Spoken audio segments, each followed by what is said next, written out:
kesempatan, setiap akhir tahun saya ini bernasib untuk cerita tentang nasib. Kenapa? Karena orang kadang-kadang menghadapi tahun yang baru itu sering takut. Karena itu kalau sekarang ini sudah di pertengahan bulan Desember, memang orang kemudian lalu sibuk bertanya, nasibku bagaimana?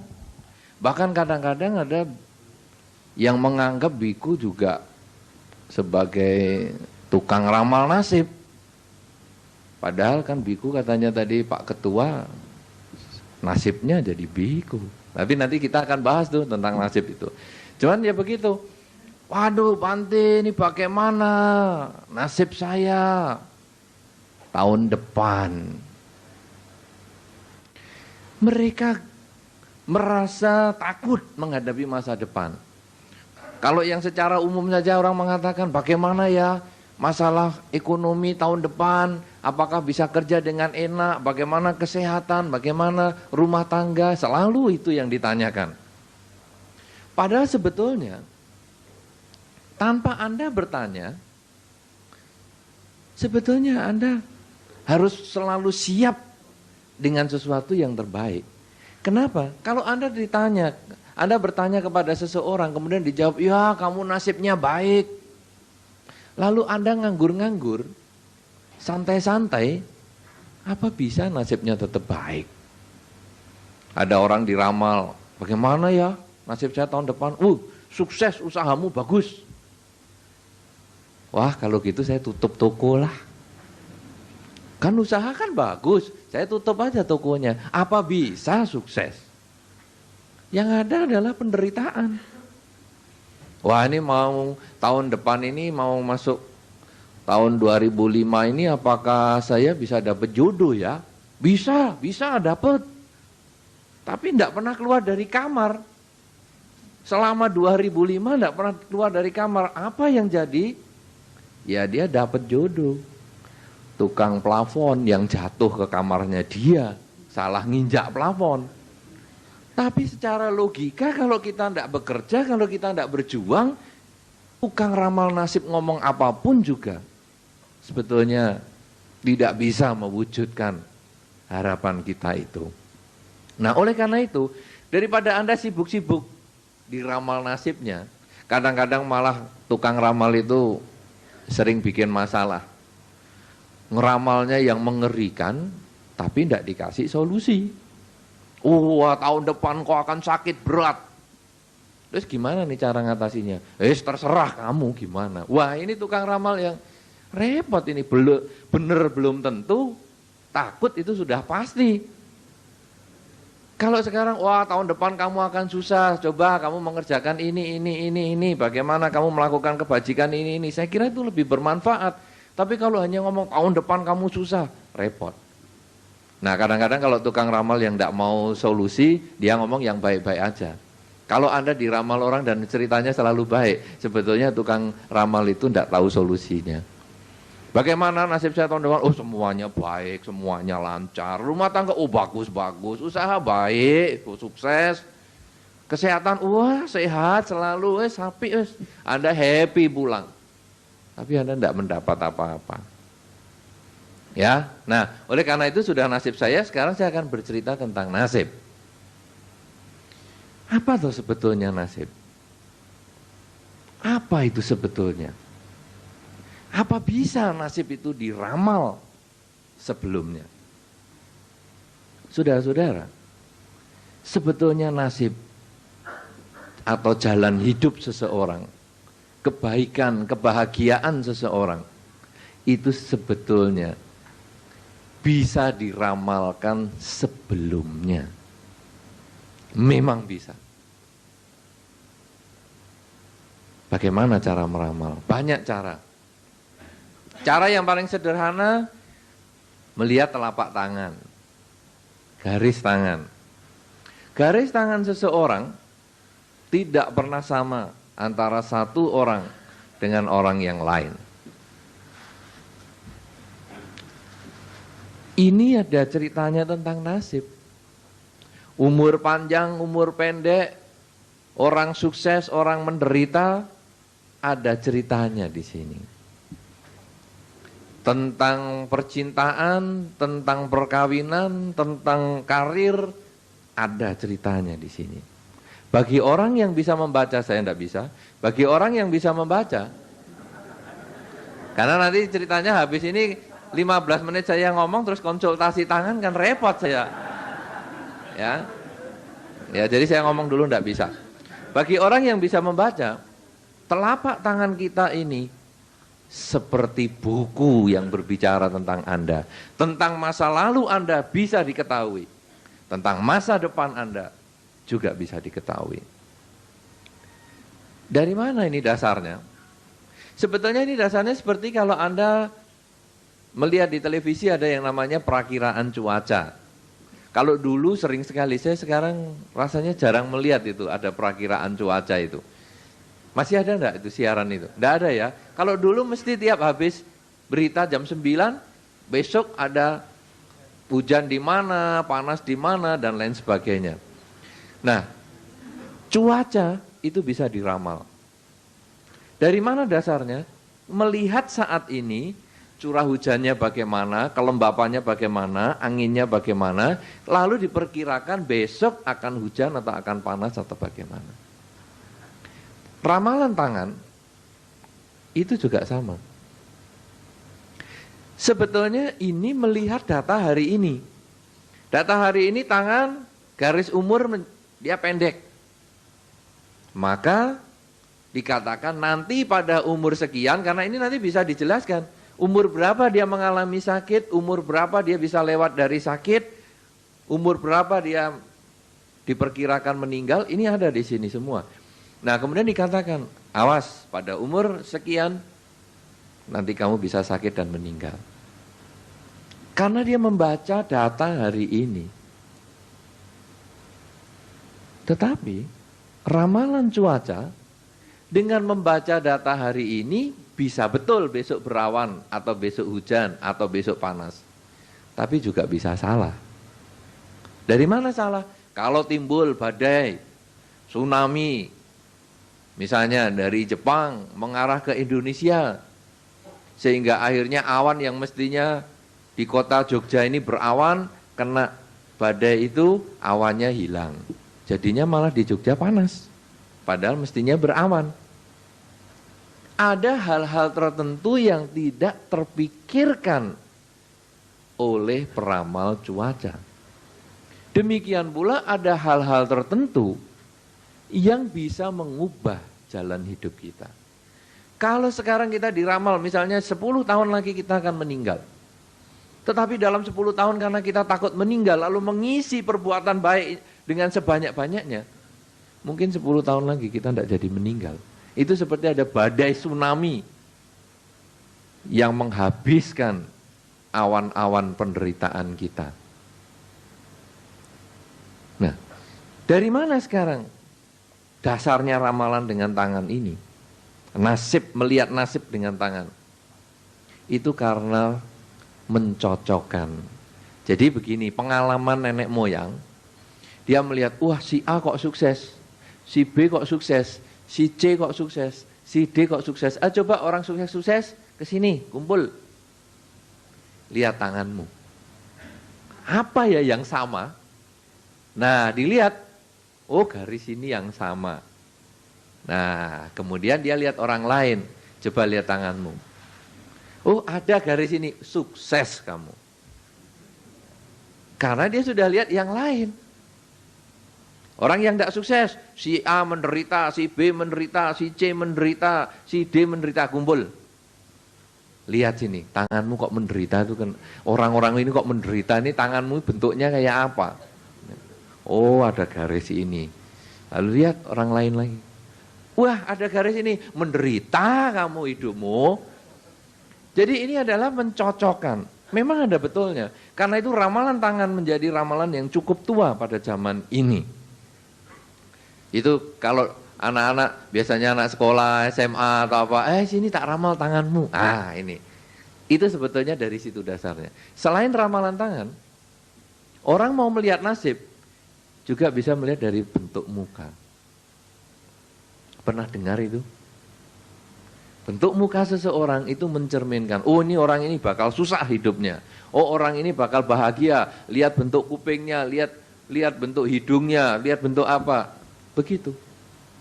Anda pernah tahu ciri khas menteri di Indonesia? Pernah tahu? Ciri khas menteri atau pejabat di Indonesia? Itu untuk mencocokkan. Supaya nanti Anda gampang itu lihatnya.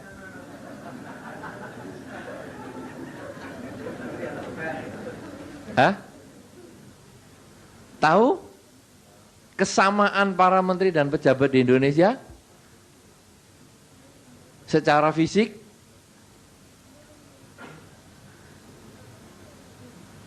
Nggak ada yang tahu. Saya ajari, salah satu contoh. Tapi saya tidak cerita yang lain lagi. Cuma satu ini contohnya. Hidungnya besar. Anda boleh lihat.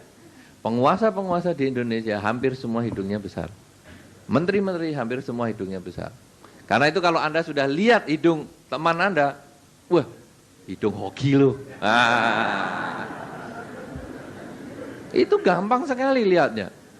Kalau hidung tidak terlalu besar, tidak lama dia bisa memimpin. Gampang. Anda juga lihat bintang film tuh, cenderung hidungnya besar. Hoki. Ya, jadi Anda kalau mau tahu atau mau nasibnya bagus, suntik lemak hidungnya. Besar-besar nanti. Tapi yang besar itu bermacam-macam, karena nanti besar boros juga ada. Itu nanti lihat lubangnya, lihat apa itu macam-macam. Kemudian Anda bisa lihat, oh, ini jadi nomor 2 ya. Orang kalau mau sukses, lihat dari foto-foto itu ya, pejabat. Kuping ini kalau difoto dari depan tidak kelihatan. Kalau mau hoki, kupingnya harus dilim sama belakangnya. Makin kelihatan dari depan, makin sulit kerjanya. Anda boleh lihatlah tetangga-tetangga, ayo lihat nih sebelah-sebelahnya, biar tahu nanti nasibnya bagaimana. Ya, belum lagi yang lain. Itu baru hidung, kuping, nanti mata ada, jidat ada, bentuk rambut ada, bentuk bibir ada, gigi ada. Makanya kalau ada orang ngomong, wah giginya ini kok yang tengah kok benggang. Wah, nah, Anda sudah tahu semua kan? Lah itulah. Itu nasib bisa kita lihat dari fisik. Itu sama dengan tadi garis tangan. Sama persis, yaitu nyocokan. Kenapa ya orang itu kok enggak iso duit terus coba meringis semua. Wah, untune bogang. Ketahuan. Wah, langsung tembel semua. Baru bisa. Ngawas kok giginya soalnya. Nah, itu sebetulnya karena nyocokan. Jadi sebetulnya memang bisa dilihat. Itu tadi dengan tangan, bisa dengan muka, bisa dengan tanggal lahir. Tanggal lahir itu bisa dilihat. Lahirnya tanggal berapa, bulan berapa, tahun berapa, itu juga bisa dilihat. Sampai nanti tahu persis kapan matinya, itu bisa tahu. Dan itu kalau yang tepat memang betul-betul bisa. Ya, tanggal lahir, kemudian apalagi yang macam-macam kebiasaan Anda. Ya, misalnya kebiasaan nyeret kaki, umurnya pendek. Lah sandal aja berat kok. Apalagi ngadepi masalah hidup. Pendek umurnya pasti. Maka jangan jalan diseret-seret. Jalan jinjit-jinjit. Wah, ini jadi pencuri nih. Lah kenapa? Ya, takut diketahui kalau dia sedang melangkah. Macam-macam lah, itu ada.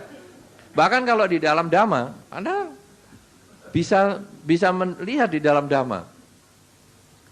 Orang dari kesenangan warna, dari kesenangan makanan, bisa diketahui.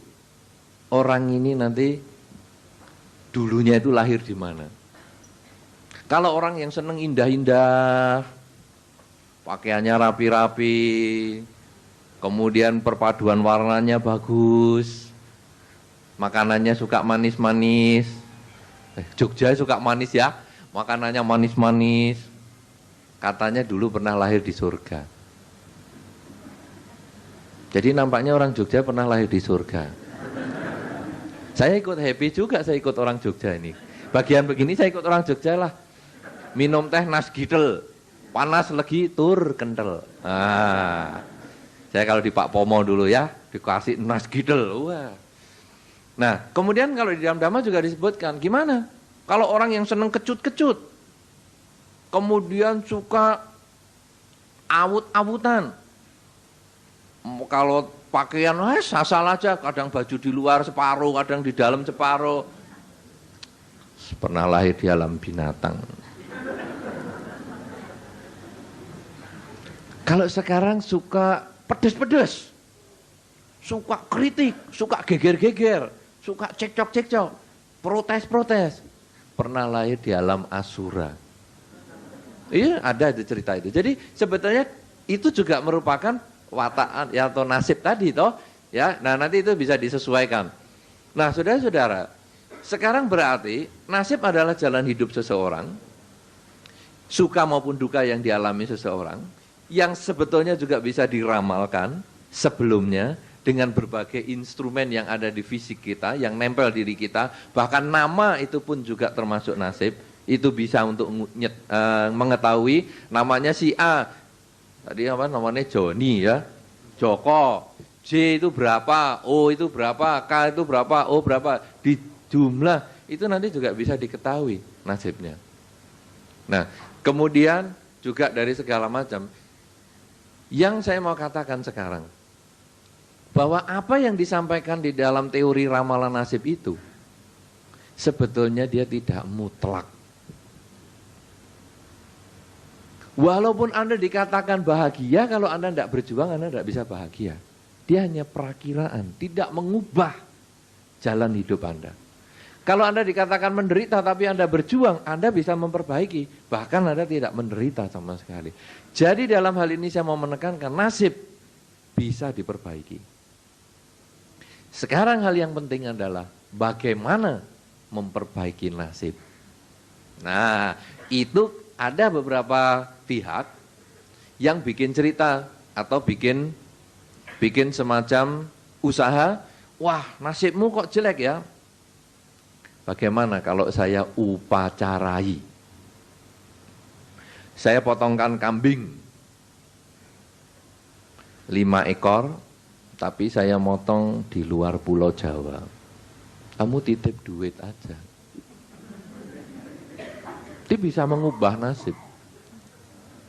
Ini kan Januari masuk ya, titip duit.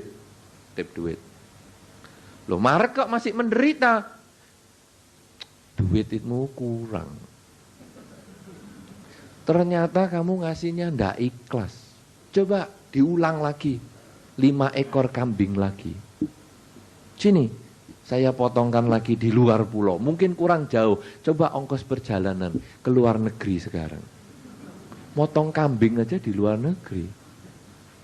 Loh, lah kok Agustus masih menderita? Wah, memang nasibmu yang parah ini. Saya sudah doakan dengan sampai gobios-gobios. Kambingnya juga sudah ikut. Gobios karena takut dibeleh. Ternyata memang nasibmu berat. Coba sekarang 2 kebo aja. Jadi orang sudah stres, orang sudah menderita, ditarik lagi. Dukunnya nggak pernah salah. Nah, saudara-saudara, ini kadang ada sistem seperti itu. Kadang kita yang stres karena nasib jelek, akhirnya menjadi sasaran dukun-dukun seperti itu. Anda pernah digitukan? Pernah belum? Belum. Kalau belum sudah, jangan ngalami lagi. Tadi sudah saya ceritakan begini, bagi yang sudah pernah itu sekolah Anda, mahal itu biayanya. Ya, bagi yang tidak ngaku, saya maklum. Ya, tidak apa-apa, maklum saya. Anda kan jadi iyo ya, aku biar kok jadi ngono ya. Saya maklum, memaklumi hal itu, tidak apa-apa. Nah, saudara-saudara, tetapi ada juga usaha atau upacara ini yang bisa memberi manfaat. Misalnya kadang, gimana ini, usaha tahun depan, aduh usahanya susah. Kalau gitu gini, kamu sering membantu usaha orang lain. Loh, usaha sendiri aja susah, ke orang lain suruh bantu. Ya usahanya orang lain kan macam-macam. Misalnya apa? Usahanya orang itu tukang parkir. kamu bantu. Jadi parkirkan mobil, kalau harus bayar 1.000 ya sudah bayar. Jangan ngomel-ngomel, aku parkir cuma sebentar kok 1.000. Ya. Ini kan parkir itu kan bukan masalah sebentar dan lama, tapi berhenti di situ enggak. Kasihlah 1.000, biar melancarkan usaha lah, biar dia lancar, biar dia happy. Pengemis di perempatan jalan, main musik, kita buka jendela. Kenapa tak kamu masih muda kok ngemis terus? Kerja dong, kamu kan masih kuat, masih gini. Ya sana kerja, tutup lagi. Loh pengemis itu enggak butuh nasihat Anda. Butuh duit Anda, kecuali Anda, apa tuh masih muda gagah begitu ngemis. Ayo coba kerja di tempat saya, ayo ikut mobil. Loh itu enak, itu bagus. Sekarang sudah ngomel-ngomel, tutup pintu tinggal pergi. Ya kayak tunggalnya kalau begitu. Nah ini sering begitu. Ini mau kasih aja. Ini kan dia mau kerja, ya sudahlah daripada ngerampok, daripada apa, kasihlah 50 rupiah atau apa. Di sini berapa tuh, 100 atau 50? Ya 100 ya, kasihlah 100, sudah. Karena dia kan kerja, usahanya kan itu. Terus kalau di Jogja, saya kan dulu orang Jogja memang. Karena sekarang sudah KTP saya juga pindah. Kalau ada orang ngemis pagi, liane ae, lainnya seisu, esok-esok kok ngemis, diomeli itu kan ngemisnya. Siang, datang kok siang-siang loh, orang sibuk begini, ngemis, ngerepoti ya, lainnya ae. Sore mau tutup. Ini mau tutup, ini ngerti nggak baru toto ngemis ngerepoti ya. Jadi kapan dong ngemisnya salah terus? Nah ini bisa kejadian ya seperti itu. Nah akhirnya bagaimana? Akhirnya kita tidak punya kesempatan berbuat baik. Padahal kalau kita ngasih 100 rupiah, yang kita ngasih itu uangnya kurang 100 rupiah, kita tidak tambah miskin. Yang dikasih uang 100 rupiah ya tidak tambah kaya. Tapi di situ terjadi kesempatan berbuat baik. Sehingga seorang umat Buddha kadang-kadang waktu ngasih ke pengemis, dia malah ngomong dalam dirinya, terima kasih. Boleh juga ngomong sama si pengemis, terima kasih. Jangan kayak wong Jogja kalau si ngemis dikasih duit menengai bisu tak? Ngomong terima atur nuwun ra iso. Nah, jangan begitu. Ubah itu gaya hidup Jogjanya itu ya. Terima kasih. Nah, pengemisnya kan kaget, loh. Kok bisa ngono? Nah, kalau kamu ndak ke sini, saya ndak punya kesempatan berbuat baik. Kalau lebih mengerikan, kalau kamu ndak ke sini, saya ndak punya kesempatan membuang kesialan saya. Tahun ini saya diramal sial untuk sering berbuat baik. Nah ini, kamu datang tak kasih 100. Ini sialku tak bagi-bagi. Wah takut pengemisnya besok datang lagi. Wes, hati-hati ngomong sama pengemis lain. Ojo ning kono. Weh, entuk sial. Wah, takut. Ya, kan bahaya kalau udah caranya gitu. Ya, tapi ya kalau enggak ya kita ngomong terima kasih atau diem aja atau apa. Karena apa? Karena kita melancarkan usaha seseorang, maka kita juga akan panen usaha kita lancar. Karena di dalam dharma ini atau di dalam hukum alam ini, kalau kita mau menanam bunga seperti ini, tentu kita juga kita akan panen bunga ini juga. Karena tanam bunga yang sama, kita akan panen bunga yang serupa. Kalau kita mau tanam padi, kita juga akan panen padi. Kalau sekarang Anda ingin mendapatkan kesuksesan di dalam bekerja, kenapa kita tidak mulai menyukseskan orang yang kerja? Dengan memberi kepada pengemis tadi. Enak. Oh saya kepingin mempunyai rumah tangga yang akur, aman, tentrem. Ciptakanlah sekarang. Kalau Anda kepingin memetik rumah tangga yang akur, aman, tentrem, Anda harus menanam akur, aman, tentrem kepada lingkungan Anda. Misalnya ada rumah tangga cekcok, Anda boleh kasih nasihat, cekcok. Itu kan dulu kamu kan ya nyari sendiri. Kenapa dicekcoki? Ya sudahlah, terimalah nasibmu. Sentuk kayak ngono ya sudah. Jangan malah ditambahi, bener, gebuki ae. Bagus itu. Oh memang orang nggak pantas kok itu kalau udah gitu, pukul aja. Ayo tak sediakan ring. Saya kira itu salah. Dan itu kadang di dalam kehidupan kita bermasyarakat itu sering. Gara-gara kata-kata kita rumah tangga bisa cekcok. Tak kasih tahu ya. Suamimu itu, waduh, kalau keluar dari rumah ternyata bawa cewek lain loh. Geger rumah tangganya. Lah kalau sudah menanam percekcokan begitu, masa mau panen rumah tangganya bahagia atau aman atau tentrem? Tidak bisa, rumah tangga kita juga bakal cekcok. Karena nanti suaminya bakal ngomong, siapa yang ngelaporkan aku pergi sama cewek? Itu koncoku. Awas tak labrak kamu. Akhirnya rumah tangga kita kan juga tidak karu-karuan. Karena itu kalau Anda ingin mendapatkan apapun juga di dalam kehidupan ini, tanam apapun juga itu kepada orang lain. Anda kepingin sehat? Pengen sehat enggak? Pengen enggak? Sebagian, berarti yang lain pengen sakit-sakitan. Ayo, pengen sehat apa enggak? Pengen sehat apa enggak? Nah, berarti semua pengen sehat. Nah, tadi kan hanya 5 orang yang ngomong, berarti yang lain kan pengen sakit-sakitan. Ternyata sekarang semua ngomong berarti pengen sehat. Apa yang sudah Anda lakukan kepada orang lain supaya Anda sehat? Sudahkah Anda menolong tetangga Anda yang sakit untuk diantar ke rumah sakit bila diperlukan? Sudahkah Anda memberi karyawan Anda Paramex? Ini kan jadi iklan. Apakah Anda sudah memberikan obat sakit kepala untuk pegawai Anda yang sakit? Sudahkah Anda memberikan obat flu kepada pegawai Anda yang sakit? Memberikan istirahat kepada pegawai Anda yang mungkin sedang masuk angin? Sudahkah Anda menyayangi pasangan hidup Anda ketika sakit lalu mengantar ke dokter? Jangan, kamu kan punya kaki, pergi ke dokter sendiri dong. Aku kan sibuk kerja, ini kan kerja ini kan untuk bayar obatmu.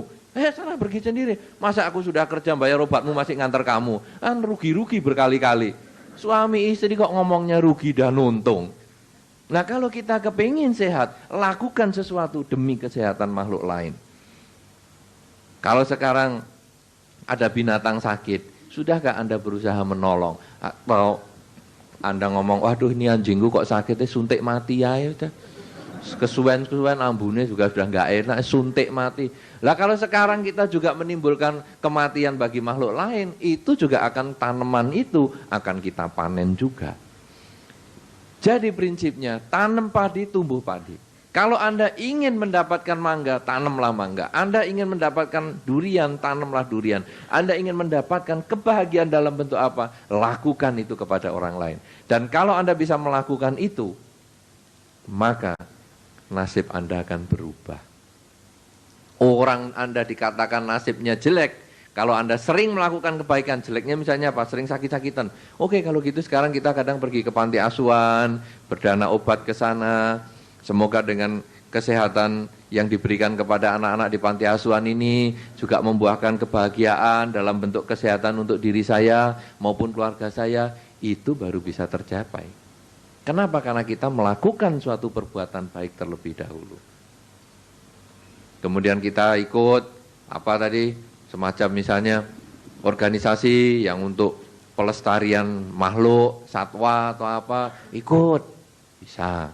Semoga dengan pelestarian ini saya pun juga bisa menjadi umurnya panjang, awet dan sebagainya. Kemudian kita lihat di televisi ada program misalnya peduli kasih. Pernah lihat belum ada program peduli kasih? Siapa yang sudah pernah ngirim? Lah Anda tidak pernah peduli, siapa yang mau pedulikan Anda? Nah ini mulai, sekarang ada peduli kasih, coba ikut, kirim. Ya kan kasihan ada orang yang, wah sakit matanya sampai besar sekali, kepalanya sampai besar sekali, macam-macam. Kita bantu. Uang kita tidak banyak, tetapi kan dengan dikumpulkan dengan yang lain-lain, akhirnya bisa banyak untuk operasi orang itu. Kan bagus itu. Ya, kemudian ada orang, apalagi kita pokoknya berbuat baik terus. Karena kuncinya mengubah nasib adalah perbuatan baik. Karena itu bagaimana nasib menurut pandangan agama Buddha? Memang ada. Nasib ini ada. Kalau di dalam pandangan agama Buddha ini adalah buah dari karma kita. Buah dari perbuatan kita sendiri. Memang ada. Dan apakah bisa diperkirakan sebelumnya? Memang bisa. Tetapi hanya 50%. Karena itu kalau Anda yang pernah diramal nasibnya, jangan Anda ketakutan kalau itu ramalannya jelek. Kenapa? Karena Anda bisa mengubah nasib Anda itu. Bagaimana cara mengubah nasibnya? Dengan perbuatan baik. Perbuatan baik apa? Nah sekarang tergantung Anda. Anda pengen bahagia di mana? Kalau Anda pengen bahagia tanpa gosip, jangan gosipin orang. Maka Anda pasti bebas dari gosip. Anda pengen kaya raya, ya lakukan perbuatan baik. Dengan sering membantu pengemis dan lain sebagainya yang Anda mampu kerjakan. Maka itu Anda juga akan menjadi kaya raya. Loh sekarang Anda pengen sehat, umur panjang, ya sering melepas makhluk. Beli ikan lele yang di pasar mestinya dipotong, sekarang beli, dilepas. Karena ini menanam kehidupan. Kalau Anda sering-sering lakukan, maka Anda pun juga akan panen kehidupan. Umur bisa menjadi panjang. Dan sebagainya. Banyak sekali cara berbuat baik yang mungkin nanti kita di dalam diskusi, kita akan bisa bahas itu. Ya, apa yang Anda inginkan, kebaikan apa yang kita bisa lakukan untuk perubahan nasib kita. Ya, ini yang saya sampaikan sebagai awal. Saya agak panjang karena supaya memberi wawasan yang lebih banyak kepada Anda semua, supaya kita nanti bisa diskusinya lebih mendalam kepada masalah-masalah di dalam kehidupan kita sehari-hari. Ya, saya kembalikan kepada Pak Joko sebagai moderator kita malam hari ini untuk kita membahas bersama dalam diskusi yang lebih bebas. Terima kasih. Terima kasih Bante Utamo. Aplaus untuk Bante Utamo. Jadi beliau tadi pada dasarnya sudah mengungkapkan bahwa dalam agama Buddha itu nasib itu memang ada. Nasib itu adalah buah karma kita. Dan nasib bisa diramal dan bisa dirubah. Nah sebelum ada pertanyaan ini saya lempar ke forum. Saya sendiri sebetulnya ada pertanyaan yang kepingin saya ajukan kepada Bante Utamo. Yang pertama sekali Bante, menurut agama Buddha sebetulnya apa yang disebut nasib baik dan apa yang disebut nasib buruk.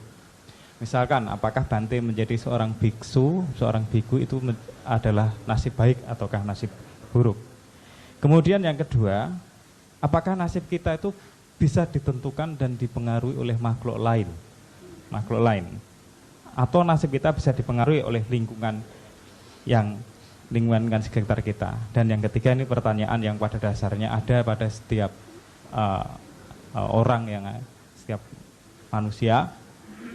Sebetulnya apakah cara yang paling efektif untuk melakukan perubahan nasib? Jadi mohon Bante untuk dijawab dulu pertanyaan ini sebelum dilempar ke floor. Terima kasih. Ya. Nasib baik, nasib buruk. Itu sebetulnya istilah itu hanya menunjuk pada tingkat kebahagiaan seseorang ketika menghadapi kenyataan yang disebutkan. Disebut nasib baik ketika dia berbahagia mengalami sesuatu masalah itu. Disebut nasib buruk ketika dia sedang menderita karena menerima kenyataan seperti itu. Jadi sebetulnya kalau kita mau lebih jelas lagi, siapa yang bikin nasib? Cara berpikir kita sendiri. Yang membuat nasib baik, nasib buruk, cara berpikir kita. Nanti kalau mungkin kita bisa diskusinya lebih mendalam, kalau kita bisa mengubah cara berpikir kita, sebetulnya yang ada di dunia ini, nasib baik. Itu sebetulnya di kebudayaan Jogja sudah ada. Nah, contohnya bagaimana? Begini.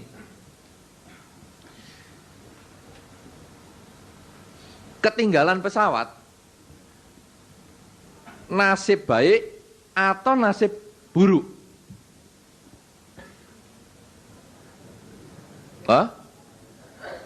Ketinggalan pesawat, nasib baik atau nasib buruk?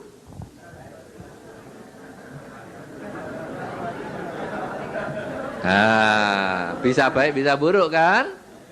Kenapa bisa baik? Kenapa kalau ketinggalan pesawat kok baik? Nah, kalau pesawatnya kepleset. untung. Nah, itu dalam kebudayaan di Jogja kan ada tabrakan. Sepeda motor rusak.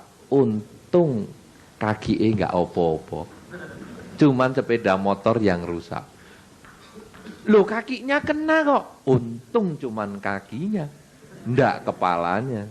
Loh kepalanya gegar otak. Untung cuman gegar otak. Ndak meninggal. Loh meninggal. Untung meninggal nggak cacat lagi. Loh. Lah kalau untung terus kapan ruginya ini? Tapi itu saya akan menekankan di situ bahwa nasib baik, nasib buruk itu yang buat kita sendiri. Kalau Anda bisa melihat kejelekan Anda dan Anda bisa melihat dari sudut yang positif dengan mengatakan untung Anda punya nasib baik di mana saja. Nggak naik kelas, untung nggak naik kelas. Adik kelasku ayu-ayu.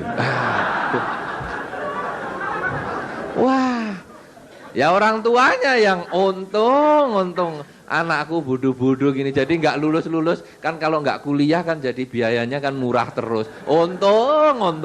Wah lah kalau caranya gini ya kacau. Itu adalah kesempatan kita untuk menerima kenyataan dengan menyebut kata untung. Tetapi yang kedua, nasib ini kan harus bisa diubah. Bagaimana cara mengubah? Ketika kecelakaan tidak lecet, untung tidak lecet. Tapi kenapa ya saya kecelakaan? Lain kali jangan diulang. Jangan Allah ini kan kaki tidak lecet, baleni lagi. Nah ini yang salah. Kita harus perbaiki karena itu nasib ada di tangan diri kita sendiri. Ketika lecet kita juga ngomong untung cuman lecet ya tidak gegar otak. Tapi kita juga lain kali lebih hati-hati lagi supaya jangan sampai kecelakaan apalagi sampai lecet. Jangan malah dicoba. Aku kan punya karma baik. Aku ngebut sambil merem coba. Karma baikku luar biasa kok. Nyawaku 9 kayak nyawa kucing. Wah, ini jelas orang yang nggak benar. Karena itu nasib baik, nasib buruk itu apa? Sebetulnya tingkat kebahagiaan seseorang yang itu sebetulnya kita bisa ubah. Nasib buruk kita bisa ubah tergantung cara berpikir kita. Sama dengan ketinggalan pesawat. Kalau Anda sekarang stres, apa saja yang Anda alami di dalam kehidupan Anda stres, ingatlah kalau ketinggalan pesawat bisa baik, bisa buruk.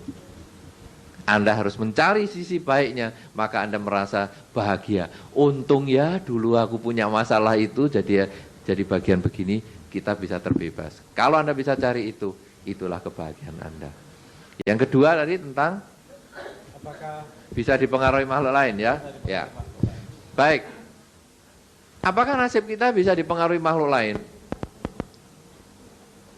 Bisa. Itu yang nanti disebut dengan disantet. Santet itu adalah mematangkan nasib yang jelek kita. Jadi misalnya si A, saya benci sama si A, kemudian si A mau saya bikin sakit. Wah, kemudian saya memancarkan gelombang penyakit. Ya, santet toh gelombang penyakit.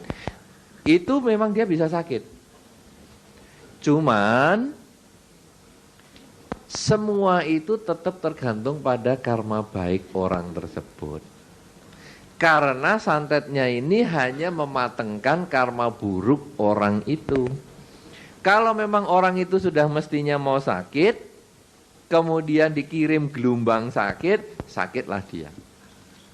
Tapi kalau orang itu belum mau sakit, karena karma baiknya masih kuat, timbunan kesempatan kebajikannya masih banyak, disantet sampai gulung koming, enggak bisa sakit. Yang sakit dukunnya sendiri. Makanya ada orang bingung, aku nyantet dia kok aku malah sakit sendiri ya. Kenapa? Karena karma baik orang itu kuat. Dari mana karma baik itu kuat? Yang tadi saya sudah katakan, ya diubah tadi. Mengubah caranya. Ini yang pertanyaan yang nomor 3 adalah bagaimana cara yang paling efektif untuk mengubah, yang paling tokcer, yang paling instan. Ya Anda perlu apa? Kalau Anda perlu kesehatan, lakukan banyak usaha untuk membantu kesehatan makhluk yang lain. Kalau Anda kepingin sukses, lakukan banyak usaha demi kebahagiaan kesuksesan makhluk lain. Itu yang paling tokcer. Orang ngantuk kan dikasih bantal, jangan orang ngantuk dikasih buku. Nah, kalau sekarang Anda kepingin sukses, lakukanlah usaha-usaha yang menyukseskan usaha orang lain. Seperti ngasih tukang parkir yang dengan sewajarnya, ya, kasih pengemis, kemudian kasih ke yayasan-yayasan sosial, yatim piatu dan sebagainya. Itu cara yang paling tokcer. Lebih tokcer lagi kalau Anda melakukan perbuatan baik lebih maksimal dengan badan Anda, ucapan Anda, perbuatan Anda tanpa harus takut dengan ramalan. Banyak orang berbuat baik setelah diramal jelek. Wah, ini tahun depan jiong ini. Wah, cepet-cepet berbuat baik banyak-banyak. Kalau sudah tidak jiong nggak berbuat baik. Ini di dalam bahasa umum disebut mental upahan. Mau berbuat baik hanya kalau ada upahnya. Ya toh?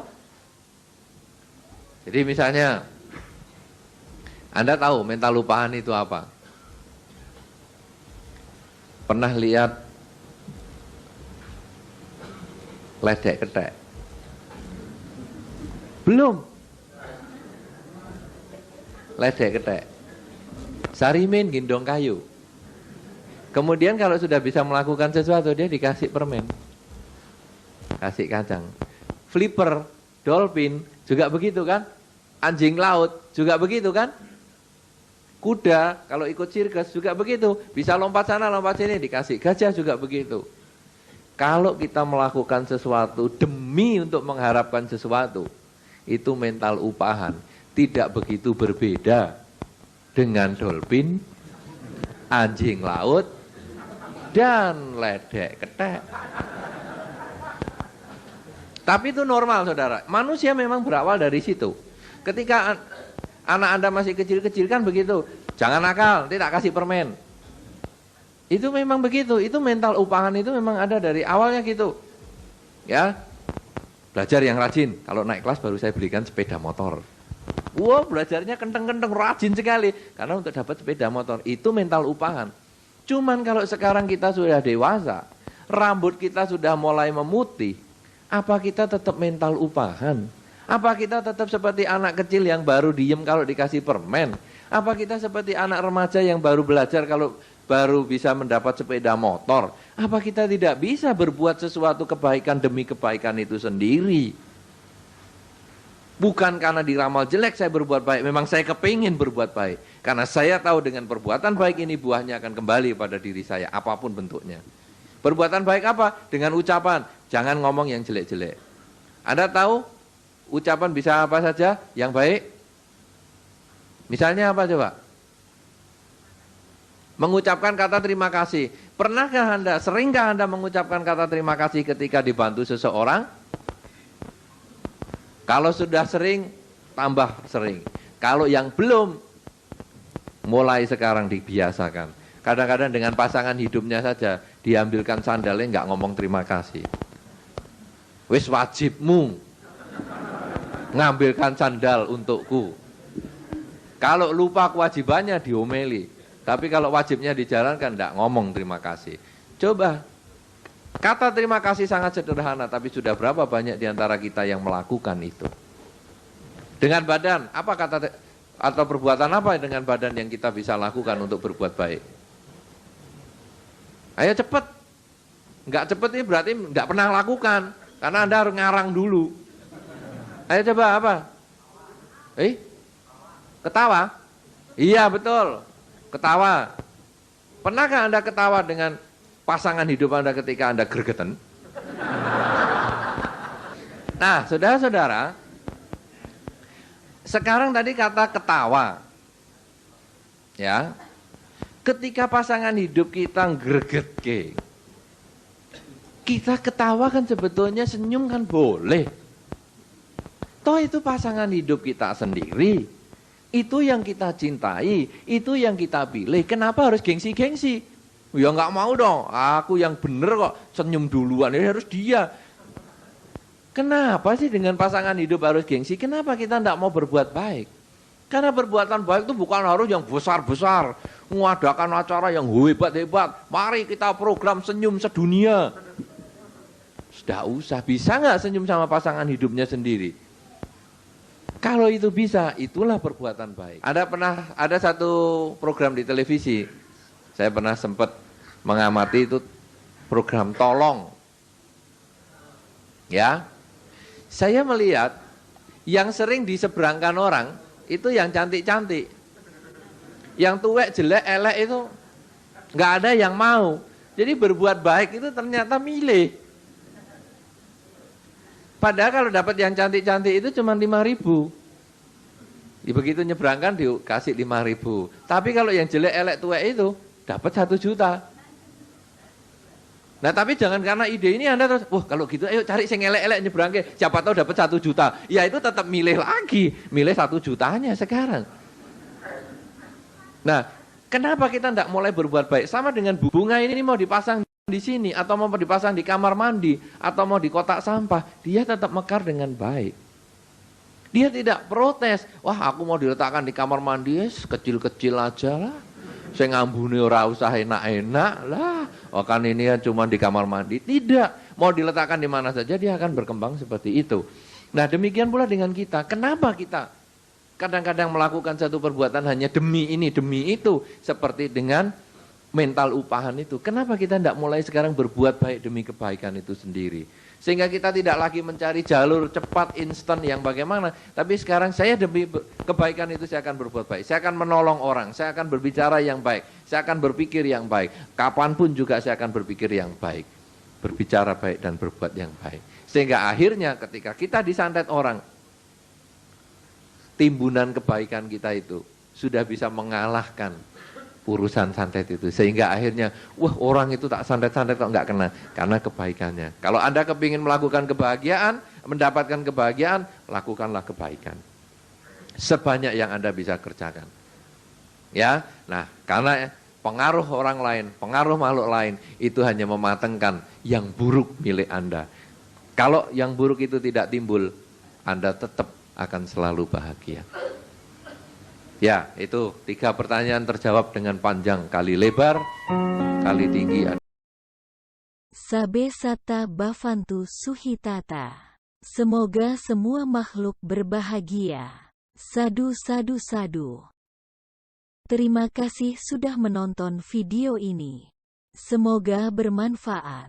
Mohon like, share dan subscribe video ini, supaya Anda dapat mengikuti video kami selanjutnya.